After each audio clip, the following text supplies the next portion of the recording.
This video is going to show you how to add an outline to a subject in Canva. Let's get into it.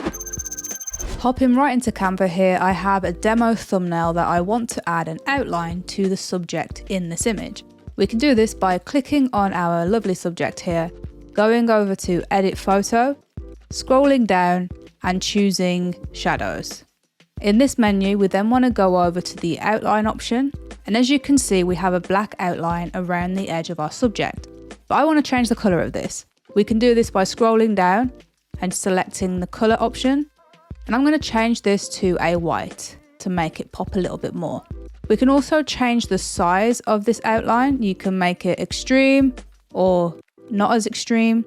I'm going to go to about there. We can also change the distance of this outline. If you want it to be a perfect outline, keep it at 0. And we can also change the intensity of this outline, which is opacity. With that done, you can then click out of the shadows menu and save your new image to your computer. And that's all there is to it. If you found this video useful, give it a thumbs up and comment your thoughts below.